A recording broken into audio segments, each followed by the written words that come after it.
à toutes et à tous, ma team Kiefer, j'espère que vous allez bien. Pour cette nouvelle vidéo, on se retrouve pour le résumé complet de la 14e étape du Tour d'Espagne 2023.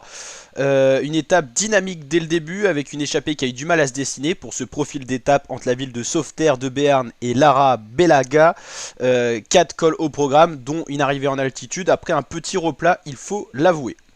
Donc qu'est-ce qui se passe? On a une échappée qui se crée, c'est la UAE qui roule, la UAE de Marc Soler, de Joao Almeida qui a perdu pas mal de temps en général hier, et aussi on a Juan Ayuso qui est le plus fort des leaders de la UAE.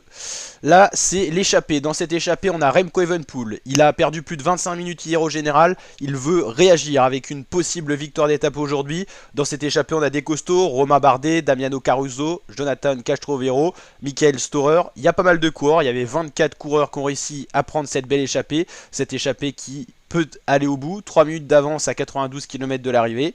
Là on est dans les différentes ascensions du jour. Dans cette échappée on a Juan Pedro Lopez, Evenepoel, Caruso, on les a déjà cités, Cataneo qui est également là, Bardet, on l'a cité pour les Français. Dans cette ascension à 80 km de l'arrivée, donc là on doit être dans la descente du Puerto de Laro. On a Evenepoel qui a fait le sprint de la montagne et Bardet qui l'a suivi. Et puis ils font la descente à fond, ils ont pris 22 secondes sur le groupe de poursuivants. Et puis au pied de la descente dans l'autre montée, 1,34. Donc ça a fait le trou, le duo Evenepoel-Bardet qui est parti tout seul à l'avant. Derrière c'est ce groupe de poursuivants, un groupe qui n'est plus très fourni, hein. Il y a eu beaucoup de dégâts dans le précédent col. Le peloton à 4 minutes 30, ça peut aller au bout pour Bardet et Evenepoel, le duo qui s'est créé et qui continue à gagner du temps dans cette ascension qui reste encore 8 km. On doit certainement être... non, on est peut-être dans cette ascension là à ce moment là.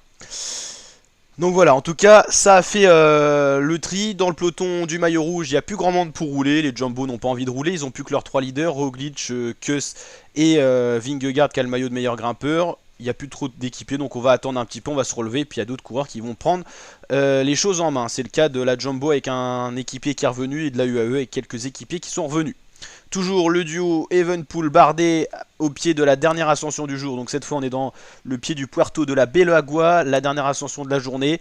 8 minutes d'avance sur le peloton, plus de 4 minutes d'avance sur les poursuivants. La victoire d'étape, elle va se jouer entre Remco Evenepoel, l'homme qui a tout perdu hier, et Romain Bardet, le chasseur d'étape qui n'a toujours pas gagné d'étape sur cette Vuelta.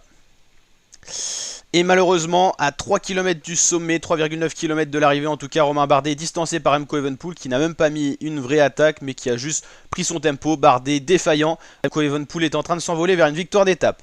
Dans le peloton, ça bouge pas trop, à part Davide de la Cruz, l'espagnol de la Astana, 13e au général à 9 minutes, qui décide de lancer les hostilités. Voilà, Bardet qui, au kilomètre, a 53 secondes de retard sur Evenepoel. C'est fait pour Remco Evenepoel. Plus Bardet a l'air d'avoir des crampes.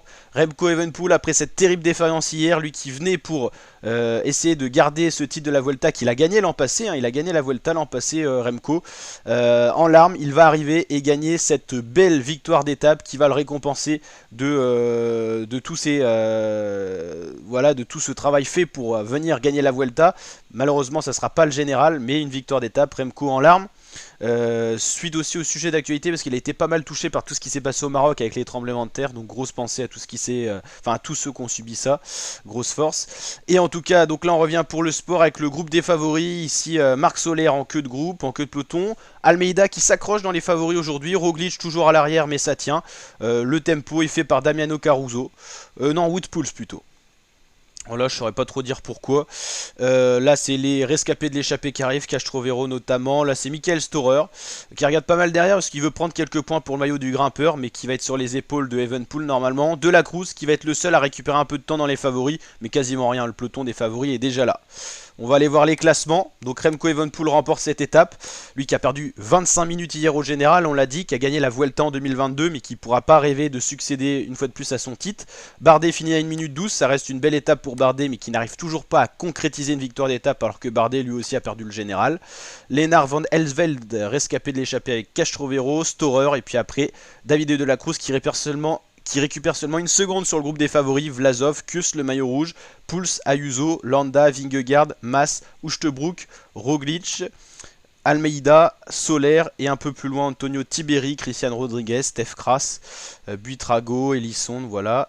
Au niveau du général, qu'est-ce que ça donne?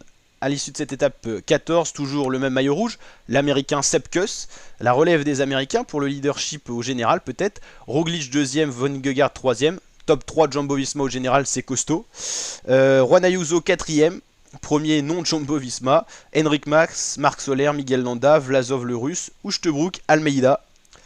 De la Cruz 11ème, on l'a vu, il a gagné quelques places aujourd'hui, il a repris du temps à Kras et Buitrago.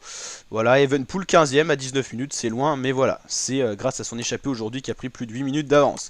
Cadams Grooves toujours maillot vert, meilleur grimpeur, ça a changé, c'est Evenepoel.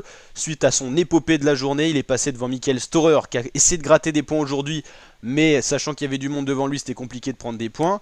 Meilleur jeune, Juan Ayuso devant Uchtebroek, et la meilleure équipe, c'est la Jumbo sans vraiment de surprise. Demain, ça sera donc l'étape 15 avant le repos.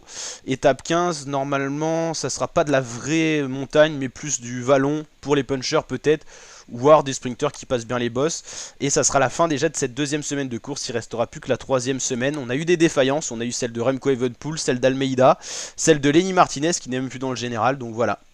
Voilà ce qu'on pouvait dire sur cette étape. N'hésitez pas à liker si ça vous a plu et à vous abonner pour suivre la Vuelta sur la chaîne. Ciao ciao.